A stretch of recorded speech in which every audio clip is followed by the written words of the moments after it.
ওর দেহটা ঠিক এই মেজের নিচেই আছে। জালাল মিয়ার কথাই সত্যি। এর মানে আমাদের এই মেঝে ভাঙতে হবে? এছাড়া আর কোনো পথ খোলা নেই বাবা। আপনি যদি এখানে শান্তিতে থাকতে চান, তাহলে এই আত্মাকে মুক্তি দিতেই হবে। ওর দেহ উদ্ধার করে সম্মানের সাথে দাফন করতে হবে। তবেই ও শান্ত হবে, এই বাড়িও শান্ত হবে। আমরা তাই করব। আমরা ওকে মুক্তি দেব। ঠিক আছে, কাল সকালে এর ব্যবস্থা হবে।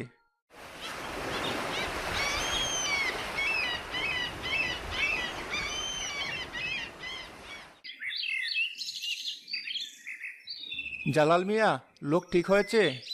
জি সাহেব, গ্রামের সবচেয়ে সাহসী দুজনকে আনছি, ওরা কাজ শুরু করবে। এখান থেকে খোঁড়া শুরু করো। সাবধানে করবে, বেশি তাড়াহুড়া করার দরকার নেই।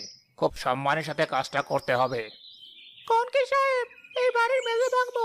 গ্রামের লোক তো এই ঘরের নাম শুনলেই ডরায়। তোমাদের ভয় পেতে হবে না, যা টাকা লাগে আমি দেব। কাজ শুরু করো।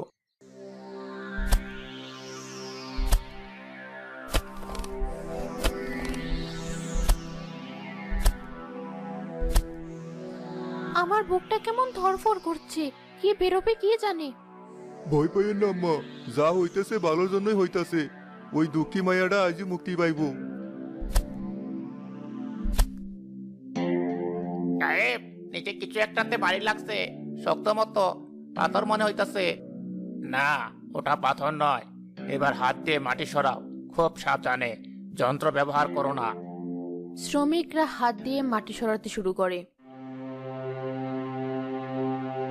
হে সৃষ্টিকর্তা, এটা তো মানুষের হাড়, মাথার খুলি। বাবা, হ্যাঁ, মানুষের কঙ্কাল। ধীরে ধীরে একটা পুরো কঙ্কাল বেরিয়ে আসে। ইস, বেচারি কি কষ্টেই না মরেছে।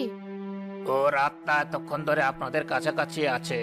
ও দেখছে, ওর চোখে আর জল। তবে সেটা কষ্টের নয়, মুক্তির।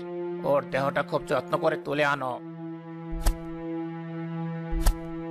ফরিদ ফকিরের নির্দেশনায় কঙ্কালের দেহটা একটা সাদা কাপড়ে মুড়িয়ে খুব সম্মানের সাথে কবরে রাখা হয়। অচেনা আত্মা, তুমি অনেক কষ্ট পেয়েছো। যারা তোমার উপর অত্যাচার করেছে, তাদের বিচার প্রকৃতি করবে। আজ আমরা তোমাকে এই মাটির ঘরে সম্মানের সাথে বিদায় দিচ্ছি। তুমি শান্তিতে ঘুমাও। তোমার নতুন যাত্রা মঙ্গলময় হোক। কবরটা মাটি দিয়ে ঢেকে দেওয়া হয়। অদ্ভুত এক প্রশান্তি নেমে আসে চারদিকে।